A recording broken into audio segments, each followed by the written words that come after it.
Thanks, Uwe. Good morning, everyone. I'll try this. I'm really happy I did not go to karaoke last night. That would have been better. So, the topic of today is quantifying simulation quality. Morgen, Marius. Quantifying simulation quality, of course. And that's why I say hello to Marius. Because Marius and me did a conference 4 weeks ago with the topic quantifying simulation quality, hosted by the. You should either stay there or use it. I'm sorry. Yes, you're right. Give me that, please. Okay. Hello. Hello. Okay. Yes, you're right. The AV guy said.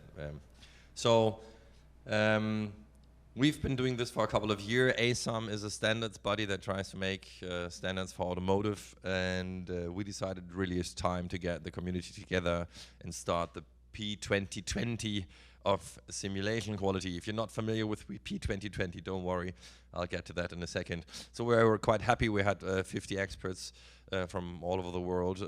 We had our Pro there. We had ANSYS there, so many people who are like very firmly in the simulation industry. Okay, but that's just basically the teaser, and the question I want to answer today is, okay, how could a standard of simulation quality look like? And not to spoil too much, but we don't have a standard. We have a rough idea, and I want to highlight some of the points we discussed, and I want to give one detailed look at how a part of the standard could look like, and that will be based on my expertise, which is simulating camera systems, which is then, of course, a nice bridge to the second talk. But that's why, so I have high level, I have low level, and my example I'm going to talk about is going to be very detailed about camera systems. Okay, so the questions I want to ask is, what is a simulation? Why do we simulate? Why should we quantify? And then high level versus low level, which in this case means we have the whole simulation toolchain, which is one beast, and then we have all the different sensor modalities where we want to simulate accurately just like one sensor simulation as one sensor modality. In this talk, I don't need to talk to you of why we simulate, right? If you don't know why you simulate, you wouldn't be sitting here. What is a simulation actually is a very interesting question. That was, for me, one of the key takeaways from our conference is just what a diverse range of simulations you really have. And that's not apparent. I especially liked we had a keynote from Porsche Engineering, and they have augmented reality for their car. So the car drives around and they inject in real time virtual objects on the road on the real test track, right? And then the car needs to brake, and the driver needs to have HoloLenses because otherwise he can't see what the car sees, right? So that's a simulation too, right? And interesting topic. Not going to talk about it. We'll leave that for later. All right. So I bring my two slides that have become kind of like my signature move. That's slide number one. So look at that. One is simulated, one is real. This is, by the way, this is a screenshot. You can see Jensen Wang from NVIDIA here. That's a GTC a couple of years back. So look at the images, and one is real and one is simulated. Okay. Who thinks that this one, hands up, who thinks that this one is reality? Yeah, okay. Who thinks that this is reality? Who's unsure? Okay, not too bad. Okay, I see over the years a drift. Usually it would be exact 50-50 split. On the tutorial on Tuesday, like almost everybody got it right. So from the people who said that this is real, why? Because that was the majority. Someone tell me why that is the reality. Image artifacts, exactly. This is too clean. All right. Look at this one here. Look at that one here. Look at the gradient of the sharpness on the roof line and compare the two, and you see that they're different. So the depth of field is slightly different. So, and that's what I want to talk about. Like, let's quantify that, right? But for me, this slide is about why we want to quantify, and that is one of the reasons. This is one effect the engineers inserted to simulate realistically, but that is your effect. You are designing a product, right? Your product goes out on the road. Quanti makes camera systems that go out onto the road. And it's nice to have this, but you need this. And that's really the fundamental difference. Now, computer vision guys who work with neural networks say, well, no, this generalizes away, right? I don't need that. That's a very, very small difference. If it can do that, it can do that. So I'm not sure, which brings me to my second signature move, where the money is. Those details I'm talking about, the little differences, they cost money. Why is that? So let's look at how you design a camera system. You have production tolerances, mechanical tolerances, lens against sensor, packaging, housing, etc., etc. And then you have some function quality, right? We could write MTF here, we could write whatever. Doesn't really matter. But the principal idea, and this is important, is that either you test it for good because it's in testing limits, or it's outside and it gets thrown away. It's destroyed. This is for lenses, for sensors, for windscreens, for everything. And that is really important because we define function limit. This is automotive industry. Nobody cares how good your camera is. You need to know exactly, with all the ugly details, how bad can I make my camera and still get away. This is automotive, right? Automotive just wants to make it as bad as possible. Well, actually, we want to lower the price. So the question is, what's the minimum function that we actually need to be safe in the real world? And that's why this is where the money is, right? I've had production plant managers shouting at me, we have so much scrap, you need to make the test limits wider, because I was the one defining the test limits, right? And but I need a function, you know? And now, because this is important, and we want to see how this links to simulation, right? But that's, well, the basic message here is I make 1 million parts a year. I need to simulate a statistically significant number, let's say 50,000. I can't make 50,000 cameras and drive in a circle. I need to do that in simulation. I need to find this limit in simulation, because otherwise I can't get the statistics that I really need. Okay. So that is why we want to simulate at this very, very detailed level. And I hope I've convinced you of that. And now let's move on. Sorry, let's move on. How can we standardize that, okay? And when we discuss about simulation, there are really two things that emerge pretty quickly. In my group, because I am from a background, so I was a camera designer, right? Lens design, optical design. We focus on physical, realistic, well, it's a sensor here, and the sensor in this case means the complete camera system, okay? So this is an image that was originally very, very sharp, and we put our physical, realistic lens model on top. You see how this is, we have the sharpness gradient in here, right? And the blur, actually we have astigmatism in it, we've got chromatic aberrations, everything is included. Just take it from here and I'll show you a better example. But when I talk about low level, I mean sensor level. So that needs to be standardized somehow, because that's where we want to head. And then this is from Marius again. This is the SimCert initiative. It's about the whole tool chain, right? We've got model in the loop, software in the loop, we got P in the loop. Okay, processor in the loop, hardware in the loop, and you know, device in the loop, etc., etc. And by the way, I'm a big fan of requirements in the loop, and we'll hear more about that too. But right, so, but it is important. We want to develop a system, and afterwards we need to show our customer and we need to show regulators, yes, my product is safe. But you know, you need to qualify your whole simulation tool chain, right? Where do my models come from? Are my models always accurate? You know, A sample, B sample, C sample. Do you sure you got the right model, right? All of that. I mean, the whole tool chain just needs to be validated. And that's also one of the key takeaways from our discussion, that we need low level and high level, and this needs to be standardized somewhat differently, right? They will have different requirements. In the following. I will now concentrate on the following scenario. As I said, I'm going to go into details to show you something what I mean by quantifying. And I take the example from Kala type simulation, an RF Pro type simulation, where I have the complete drive scene in virtuality, and I want to look at the camera, how realistic is it? And my approach is called simulating test to test simulation. And I would like to briefly show you what I mean by that. And the principal idea is the following. We have metrics to measure camera systems, and this applies to LiDAR and radar just as well, right? So here is a test chart supplied by our friendly host, Uwe Hartmann. Right, that's so, he sells those, by the way, thank you, Uwe.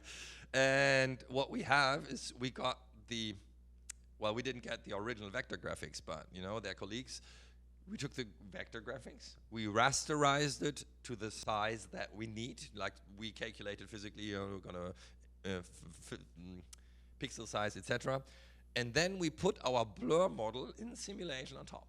So vector graphics into a PNG, and then our optical model as degradation model on top. And now I can evaluate and compare reality to simulation. And that's the basic idea of simulating test to test simulation.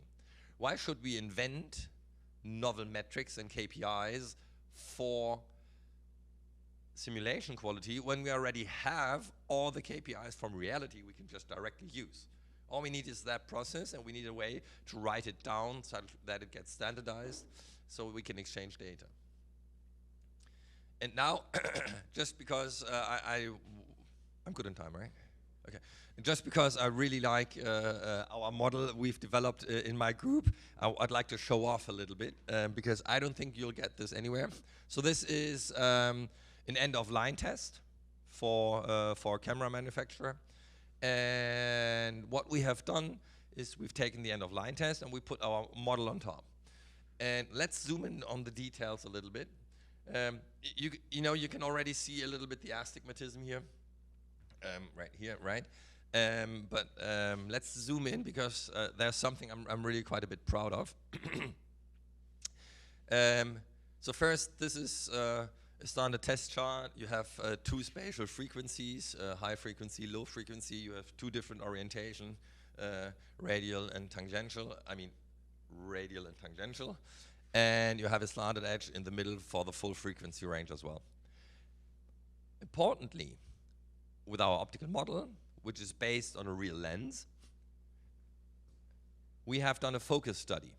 Never mind what the parameter means, the number is completely irrelevant. For those of you who are interested, this is a Zernike polynomial and it's given a wavelength. But ignore that.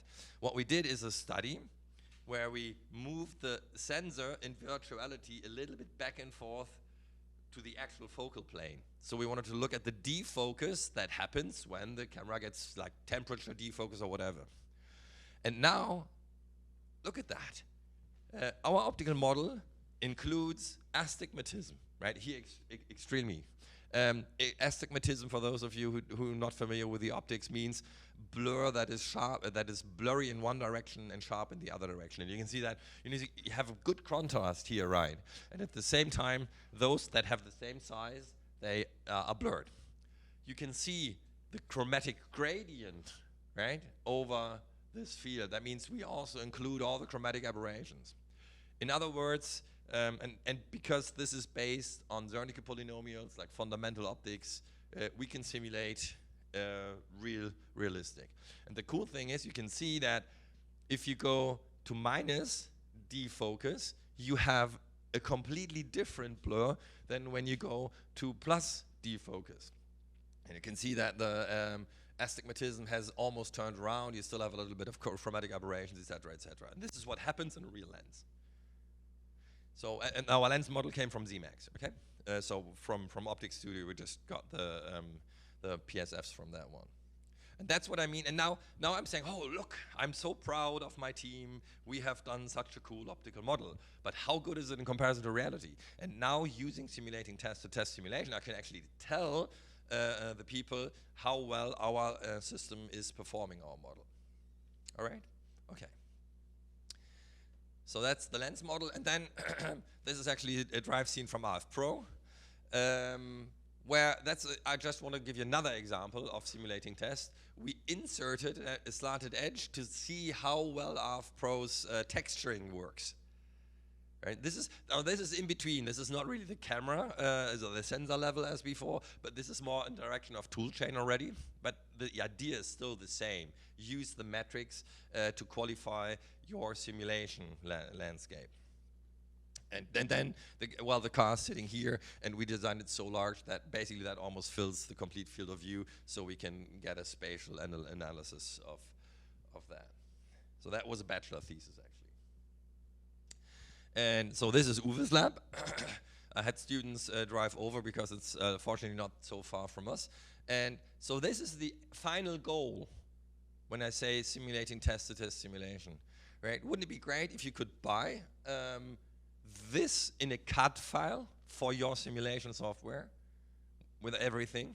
Then you simulate, and then you can tell your customers, look, this is how well my model I use in my digital twin is in comparison to reality, because I have an actual product on the table, I've measured in the lab like that, and then you can compare the two, and then if you qualify your simulation like that, you can actually go and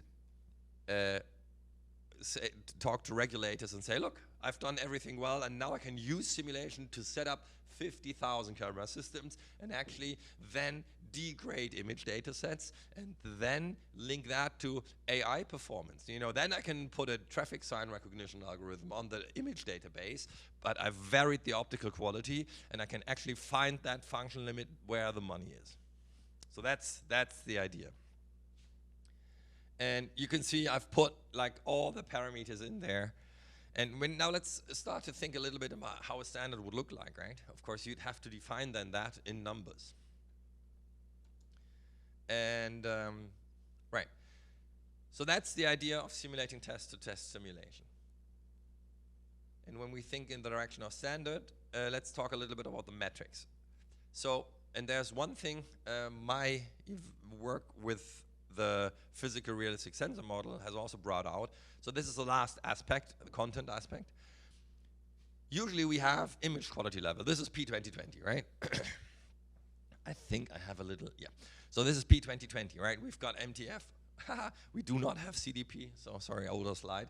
We have noise, dynamic range. Huh? We do? I really need to look at it again. Thanks, okay. Well, we got the experts here, so. Anyway, so, but you know what I mean, right? But we are not interested in a good MTF. Who cares about a good MTF? Nobody cares. What we want is robust traffic sign recognition, right? We need a good mean average precision. We need, when we have segmentation, a good mean intersection of a union, and et cetera, et cetera. But, you know, having the simulation quantified in these terms, we can then quantify how the optics relates to these algorithmic level semantics. And this is not all. Take this away. When you simulate, you also have a model level. So this is actually the binary level. When we look at our model, we find that a lot of the stuff has to be considered like really bit level, even before the optical quality. And okay, I can't go into details, but take it away from me. If you simulate and you quantify, you have 3 levels. You have the fundamental, you have the optical, and you have the actual function level. Okay. And the question behind is, how numerically accurate can your simulation be in principle? Because I'm telling you, just the scaling, right? You say, okay, I'm just going to scale something. The scaling algorithms of most, like TensorFlow, is wrong. Okay, it's not physically accurate. It's just an interpolation that gives you wrong results. So you need to take care. So, finishing up. There's your standard for simulation quality, okay? So, it's standard for simulation quality, open drive, open edit, it's by ASAM, right? We have the sensor level, we have the toolchain level, we have KPI 1, KPI 2, and here I expect, you know, to say, let's reference P2020, let's reference SimCert down here. And then we have a long list of numbers, and Marius said it like this, the format should be a machine-readable data format, with reporting for quantitative metric values. Okay, so that's the idea. Now imagine all those numbers mean different things in different contexts, so that's not enough. What we also need is that we have use case or application specific requirements, right? Because then we can say, okay, I really need, for this application, I need a super realistic physical sensor model. And no, for this baseline testing, it can be just a normal, GTA type graphics, that's good enough. And then by multiplying those weights, you actually can then achieve a standard that gives you a number and says, yes, this is so relevant for what I want to do. And then different competitors can differentiate themselves by saying, here's the standard where I show that my simulation is better than yours in this case. And with that, Dankeschön. Thank you very much.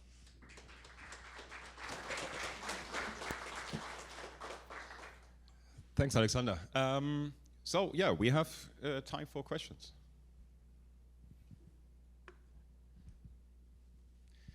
So just for everyone, we need to record. That's why we need the microphone. Okay. Hi, Alex. Thanks for the talk. Where do you see things are breaking today between image quality simulation and CNN performance? I think you have done quite a few studies on that as well. Yeah. How relevant is MTF and so on? Yes. I'll go to this as well, but yeah, just want to hear a few where words on this. breaks, or? Yeah, where do you see today where it's not fitting together? Yeah. The main problem is that the metric we use for the performance that we're really interested in is not good.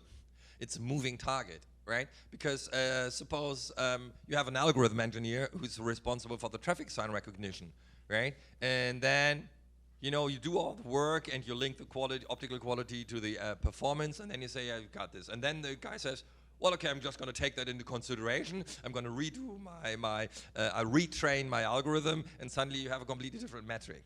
So that's the main challenge here, and that's the only reason why we really need those intermediate. We don't want a good MTF. We want a good traffic sign recognition rate. But because that's a moving target, should we standardize one neural network to say, hey, if your optical quality passes this neural network, then your system is fine? That's just ridiculous.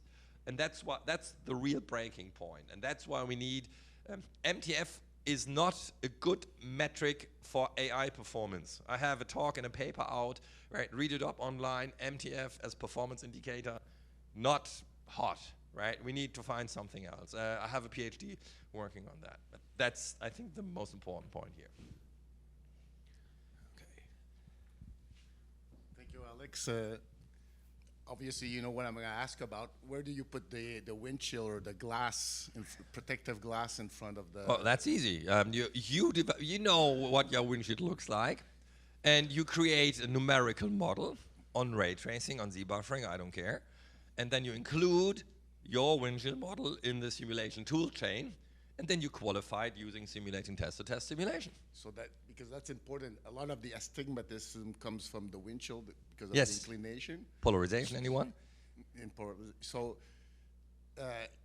you can have situation where the astigmatism will correct the lens or Absolutely. amplify the problem. So that I think is very important in these kind of simulations. So if you ever have a question about windscreen optical quality, talk to me first and then talk to Stefan. Windscreen optical quality, people don't understand that the windscreen forms a system together with the lens, and you cannot separate the two. That's really important.